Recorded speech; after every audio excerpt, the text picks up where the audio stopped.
सभी दोस्तों का बहुत बहुत स्वागत है। दोस्तों, आज की वीडियो में हम डिस्कस करेंगे हल्दी।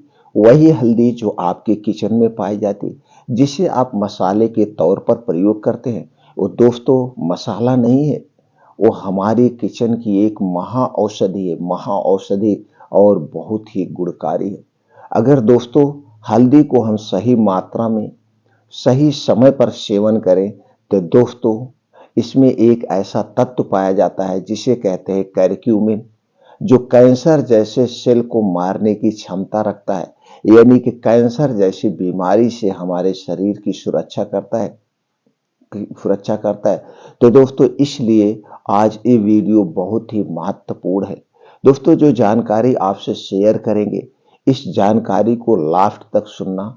सुनने के बाद अगर आप इस जानकारी से संतुष्ट हैं तो दोस्तों वीडियो को लाइक जरूर कर देना और अपने यार दोस्तों माताओं बहनों के साथ जरूर शेयर करिए, क्योंकि दोस्तों किचन में वही काम करती हैं। दोस्तों वो भी हल्दी के महत्व के बारे में जाने और सबको हल्दी के गुण के बारे में बताएं। तो इसलिए दोस्तों इसमें वीडियो को शेयर करना। दोस्तों हमारे सभी वीडियोज में आपको आयुर्वेद का संपूर्ण ज्ञान और भगवान महात्मा बुद्ध के कुछ ज्ञान प्राप्त होते हैं। तो हमसे जुड़ने के लिए, आयुर्वेद का संपूर्ण ज्ञान प्राप्त करने के लिए चैनल को सब्सक्राइब कर लीजिए, बेल आइकॉन का बटन ऑन कर दीजिए, जिससे हर एक वीडियो की नोटिफिकेशन आपको मिलती रहे। तो चलिए मित्रों, जानते हैं पहले हल्दी के बारे में। दोस्तों हल्दी तो आप मसाले में खाते हैं, सब्जी में, दाल में, सब चीज में डाल के खाते हैं। कुछ लोग दोस्तों हल्दी और दूध का भी सेवन करते होंगे। दोस्तों आज हम जानेंगे एक दिन में हमें कितनी हल्दी का सेवन करना चाहिए और किस तरीके से हम करेंगे तो इसके पूर्ण रूप से हमें फायदे मिलते हैं। दोस्तों जो आपके सब्जी में या दाल में हल्दी पड़ती है, हो सकता है 4-5 लोगों के लिए खाना बनता हो और उसमें जो हल्दी पड़ती है वो दोस्तों सही मात्रा में आपको नहीं मिल पाती है। तो सही मात्रा में उसको प्राप्त करने के लिए आपको कैसे लेना है, इसे जानते हैं। और हल्दी के क्या क्या फायदे हैं, तो उसके पहले हमें ये जानने की जरूरत होगी दोस्तों हल्दी में कौन कौन से पोषक तत्व पाए जाते हैं। जब भी कोई चीज खाना दोस्तों, उसमें पाए जाने वाले पोषक तत्व के बारे में जरूर जानना चाहिए हमें, कितनी मात्रा में कब लेना है। तो दोस्तों अगर हम इसके पोषक तत्व की बात करें तो हल्दी में उड़नशील तेल पाया जाता है 5.8%, प्रोटीन पाया जाता है 6.3%, द्रव्य 5.1%, खनिज 3.5%, कार्बोहाइड्रेट 68.4%, सबसे ज्यादा कार्बोहाइड्रेट पाया जाता है। और पाया जाता है दोस्तों potassium, zinc, fibre, phosphorus, antioxidant, anti inflammatory, यह एक एंटीबायोटिक भी है दोस्तों। और इसके साथ साथ एंटी डायबिटिक और कैरकुमिन जैसा तत्व पाया जाता है जो हमारे शरीर की सुरक्षा करता है। इतने गुणों से भरपूर है ये हमारे किचन की हल्दी दोस्तों।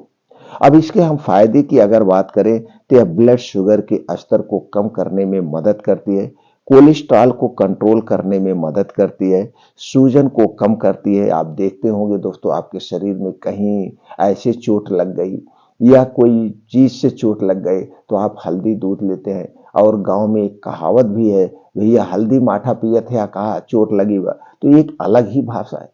तो दोस्तों ये हल्दी इतनी गुणकारी है। इसके साथ साथ दोस्तों लीवर को भी सुरक्षित रखने में मदद करती है। दोस्तों इसमें नेफ्रोप्रोटेक्टिव गुण होते हैं जो किडनी को सुरक्षित रखने में मदद करते हैं। यह थक्का रोधी के रूप में भी काम करती है, यानी कि खून के थक्के जमने से भी रोकती है, हृदय रोग से बचाती है। इसके साथ साथ पाचन तंत्र को मजबूत बनाती है, दांतों की सड़न को रोकती है, आंखों की बीमारी से बचाती है, श्वसन तंत्र से संबंधित बीमारी से बचाती है, शरीर को संक्रमण रोग से हमारे सुरक्षा करती है, शरीर के विषैले पदार्थ को निकालने में मदद करती है, रक्त को शुद्ध करके चर्म रोग से बचाती है और कैंसर जैसी महाबीमारी से भी बचाती है। इतने सारे फायदे हैं। आप दोस्तों देखते होंगे कि आपको अगर मुंह दांत में दर्द हो रहा है, मुंह से बदबू आ रही है, हल्दी डाल के, पानी डाल के, थोड़ा सा नमक डाल के आप गरारा करेंगे तो दोस्तों दांतों का दर्द, दांतों में जो सड़न है, पायरिया, वो भी दूर हो जाता है। आपको दोस्तों चोट लग गई चोट में हल्दी ले लीजिए, प्याज ले लीजिए, लहसुन ले लीजिए और इसे दोस्तों सरसों के तेल में उबाल करके आप हल्दी इसको बांध दीजिए। देखिए वो दर्द दूर हो जाएगी, वहाँ पे जो सूजन आ गई वो सूजन भी खत्म हो जाएगी। इसी तरह से इसे अनगिनत फायदे हैं, अनगिनत फायदे हैं। तो दोस्तों इसके नुकसान भी है, ये नहीं फायदा ही है, नुकसान भी होते हैं। लेकिन इसके नुकसान क्या है, जब आप इसे अधिक मात्रा में लेंगे तो हमें एक लिमिट मात्रा में लेना चाहिए, अधिक मात्रा में नहीं लेना चाहिए। अब दोस्तों ये भी है कि इसे हल्दी नहीं लेना चाहिए, ये भी जानना जरूरी है। किसी को भी पित्ताशय की थैली की बीमारी में, पित्ताशय की थैली में भी कोई बीमारी है तो उसे हल्दी का सेवन नहीं करना चाहिए। यानी पित्ताशय से संबंधित समस्या है तो हल्दी का सेवन ना करें। दोस्तों अब इसके बाद जानते हैं एक दिन में हमें कितनी हल्दी लेना चाहिए। एक दिन में दोस्तों 2 ग्राम से लेकर 4 ग्राम की मात्रा हमें लेनी चाहिए। मतलब एक छोटी चम्मच से लेकर आधी छोटी चम्मच हम इनका सेवन कर सकते हैं कई तरीके से। लेकिन अगर आपको इसका सही ढंग से सेवन लेना है, सही प्रयोग करना है तो दोस्तों 2 तरीका सबसे बेटर है। पहला है हल्दी वाला दूध और दूसरा आप हल्दी पानी का सेवन कर सकते हैं। तो चलिए दोनों को हम जानते हैं हमें कैसे बनाना है। दोस्तों हल्दी पानी बनाने के लिए आपको लेना है 1 कप पानी। 1 कप पानी में आप आधी चम्मच हल्दी डाल दीजिए और उसे अच्छी तरह से उबाल दीजिए। अच्छी तरह से उबल जाए, जब उबल जाए तो इस पानी का सेवन दिन भर में 1 बार आप कर सकते हैं, कभी भी कर सकते हैं। बस इतना ध्यान देना, जब हल्दी पानी पीना तो दोस्तों इसके 1.5-2 घंटे तक कुछ नहीं खाना पीना, इस बात का ध्यान दीजिए। तो इसके क्या फायदे दोस्तों, ये खून की सफाई करेगा, आपके चेहरे पे कहीं पे भी दाग धब्बे हैं उससे निजात मिल जाएगा अस्थायी रूप से। उसके साथ साथ दोस्तों हमारे शरीर की रोग प्रतिरोधक क्षमता को भी बढ़ाएगा। ये हो गया हल्दी पानी बनाने का तरीका और सेवन करने का। अब दोस्तों दूध, हल्दी वाला दूध आप जान लेते हैं। हल्दी वाला दूध जो बहुत फेवरेट है, सबको दोस्तों पीना चाहिए, हम तो यही कहेंगे। लेकिन ये जो दूध होगा ना, ये आपके घर का होना चाहिए, तो पैकेट का दूध नहीं चाहिए दोस्तों। पैकेट का दूध आप फायदे के बजाय ये नुकसान करता है, तो दोस्तों इसका आप बहिष्कार कीजिए। आपके घर का दूध, अगर घर का दूध नहीं है, आप किसी के घर से दूध खरीद रहे हैं तो दोस्तों उसके घर से दूध खरीदिए, लेकिन पैकेट का दूध कभी मत लेना। ये दोस्तों पहला कारण तो ये है कि प्लास्टिक में होता है और प्लास्टिक कैंसर कारक तत्व है, प्लास्टिक कैंसर कारक तत्व है। और दूध आज बना है, इसके हम 3 दिन बाद हमारे पास तक आ रहा और इसके साथ प्रोसीजर किया जाता जो सबसे खतरनाक है। तो 3 दिन तक कच्चा दूध रखा जाता है, उसके बाद हमारे पास आता है। अब आप सोचिए 3 दिन तक ये दूध क्यों नहीं खराब होता, मैं नहीं बताऊंगा, आपको सोचने की जरूरत है। आप एक दिन अपने घर का दूध ऐसे कच्चा रख दीजिए, दोपहर तक वो दूध फट जाएगा और 3 दिन बाद आप यूज कर रहे हैं। अब दोस्तों ये हम नहीं जानते, बस इतना जानते हैं कि आपके घर का दूध सबसे बेटर है और सबसे अच्छा है।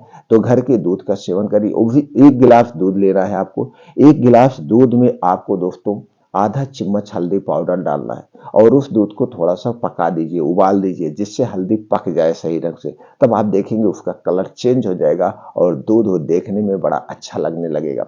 तो दोस्तों उसी दूध का सेवन आपको करना है। कब करना है? रात में खाना खाने के 1 घंटे के बाद। रात में खाना खाने के 1 घंटे के बाद इस दूध को पीना है। दूध को पीने के बाद आपको कुछ नहीं खाना पीना है और दूध पीने के 1 घंटे के बाद ही सोना है, तुरंत आपको नहीं सोना है, तुरंत आपको नहीं सोना है। अगर रात में खाना खा रहे हैं तो ठीक है, नहीं खाना खा रहे हैं, कुछ लोग सूर्य डूबने के पहले खाना खा लेते हैं, रात में खाना नहीं खाते हैं, तो तब दोस्तों आपको कब पीना है? तो सोने के 2 घंटे पहले आप इस दूध का सेवन करिए। दूध पीने के बाद कुछ नहीं पीना है। तो आप इसके कितना दिन तक लगातार करना है? 3 महीना तक दोस्तों, 3 महीने तक कंटिन्यू करिए। 3 महीने के बाद 10-15 दिन स्किप कर दीजिए, या दोस्तों सौंफ वाला दूध ले लीजिए, दालचीनी वाला दूध ले लीजिए, या सिर्फ सादा दूध का सेवन करिए। बीच में 10-15 दिन, मतलब लगातार हमें कोई चीज नहीं लेना चाहिए, बीच बीच में चेंजिंग करते रहना चाहिए, चेंजिंग करता है। तो दोस्तों इस तरीके से हल्दी वाला दूध का आप सेवन कर सकते हैं और इसके सारे फायदे आप ले सकते हैं। बस इतना ध्यान रहे, दूध लेने के बाद कुछ नहीं लेना है। इससे क्या फायदा होगा दोस्तों, आपके शरीर की कैंसर जैसी बीमारी से सुरक्षा करेगा। अगर आपको कैंसर जैसी बीमारी के कोई लक्षण है तो दोस्तों धीरे धीरे अपने आप ठीक हो जाएगा। लेकिन उसके साथ साथ कुछ दिनचर्या में भी आपको बदलाव करना पड़ेगा। दिनचर्या में दोस्तों खाना खाने के नियम, पानी पीने के नियम और दोस्तों प्रकृति के नियमों का पालन करना पड़ेगा। क्योंकि दोस्तों ये हमारा शरीर है, किससे बना है? प्रकृति के नियम से बना है। इसलिए हमेशा प्रकृति के नियमों का आप पालन करिए दोस्तों, कभी कोई बीमारी नहीं होगी। और जो बीमारी का सबसे बड़ा कारण है दोस्तों, वो हमारे शरीर में पाया जाता है वात पित्त कफ। जब हमारे शरीर का वात पित्त कफ बढ़ जाता है तभी हमारे शरीर में बीमारियां होती हैं। तो वात पित्त कफ क्या है? वात पित्त कफ बढ़ता क्यों है? इसको बढ़ाने वाली कौन कौन सी चीजें हैं दोस्तों, इनका सेवन आप मत करिए। इससे संबंधित चैनल पर वीडियो पड़ी आप देख सकते हैं। दूसरी तरफ दोस्तों हमारा लाइफ स्टाइल है। दोस्तों लाइफ स्टाइल को चेंज करिए, समय से खाना खाइए और रात में 10 बजे तक आज के लाइफ स्टाइल के हिसाब से आप सो जाइए। जब आप 10 बजे सो जाएंगे तो दोस्तों ब्रह्म मुहूर्त यानी 3 से 4 बजे के बीच में आपकी आंख खुल जाएगी और आपको तुरंत उठ जाना है। अगर ऐसा नहीं कर पा रहे तो लेटेस्ट दोस्तों 5 बजे तक उठने का प्रयास करिए। ये ठंडी में 5 बजे तक उठने का प्रयास करिए। उठने के बाद 1 से 2 गिलास गुनगुना पानी पीजिए। 1 से 2 गिलास गुनगुना पानी पीजिए। इसके क्या फायदे हैं दोस्तों? जो गैस, कब्ज, एसिडिटी है उसे ठीक करने में मदद मिलती है। पानी पीने के बाद फ्रेश हो जाइए। अब आपको डेली 2 घंटे का समय अपने शरीर के लिए निकालना है। ये 2 घंटे का समय आप किसी के साथ शेयर मत करना। ये 2 घंटे के लिए आप परिवार से, दोस्त से और मोबाइल से डिस्कनेक्ट हो जाइए, अपने आप में और प्रकृति में खो जाइए। ये 2 घंटा अपने आप के लिए और प्रकृति के लिए निकालिए। अब इस 2 घंटे में आपको क्या करना है दोस्तों? 5 से 6 किलोमीटर का मॉर्निंग वॉक आप इसे आधे घंटे में कवर करिए। चाहे आप 15 साल के हैं, चाहे आप 85 साल के हैं, स्त्री हैं या पुरुष हैं, कोई फर्क नहीं पड़ता है। आप अपने शारीरिक क्षमता के अनुसार, अपने उम्र के अनुसार इसे आधे घंटे में कवर करने का प्रयास करेंगे। दोस्तों जब आप इसे आधे घंटे में कवर करने का प्रयास करेंगे तो आप देखेंगे आपकी जो हार्ट बीट है वो दोस्तों नॉर्मल से 10 गुना तेज हो जाएगी और आपके शरीर में ब्लड जो है बहुत तेज फ्लो होगा, यानी खून का दौरा तेज होगा, जिसके कारण आपके शरीर में गर्मी होगी और पसीने के माध्यम से शरीर के कुछ विषैले पदार्थ बाहर हो जाएंगे। अब जब आपका मॉर्निंग वॉक का जो स्थान होगा वो भी एक उचित स्थान होना चाहिए। एक कौन सा स्थान होगा? ये दोस्तों जहाँ पे मिट्टी हो, हरी घास हो, उसी पे मॉर्निंग वॉक करना है और वो भी नंगे पांव। नंगे पांव का मॉर्निंग वॉक करने का अलग ही बेनिफिट है दोस्तों। जब आप नंगे पांव मॉर्निंग वॉक करते हैं तो आप देखते हैं उबड़ खाबड़ मिट्टी होती है, छोटे छोटे अंकड़ कंकड़ होते हैं, आपके पैर में चुभते हैं और दोस्तों एक को प्रेशर का काम करता है और जो ओस की बूंदें आपके पैर में लगती है इससे आपके आंखों की रोशनी तेज होती है, आंखों की रोशनी। तो दोस्तों आपको नंगे पांव मॉर्निंग वॉक डेली करना है 5 से 6 किलोमीटर। अब जब आपका ये मॉर्निंग वॉक कंप्लीट हो जाए तो वहीं आप बैठ जाइए, कहीं बाहर, घर नहीं आना है, खुले आसमान में, चाहे पार्क हो, चाहे आपका खेत हो, कहीं पे भी हो, वहीं आपको बैठ जाना है। बैठ के 2 योगा कंटिन्यू करना है। इस 2 योगा को मिस मत करना।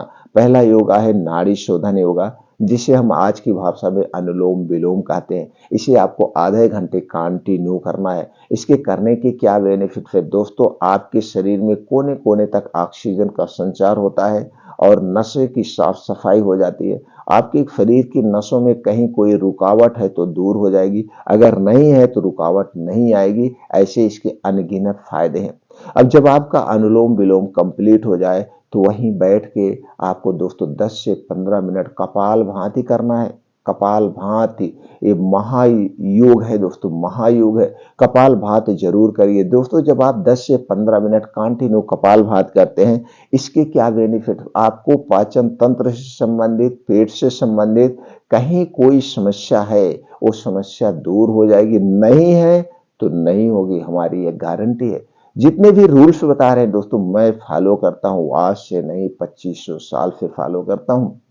मैं किसी का सुनकर पढ़ के नहीं बता रहा हूँ, इसे फॉलो करिए, आपके सामने रिजल्ट 28 दिन में आ जाएगा।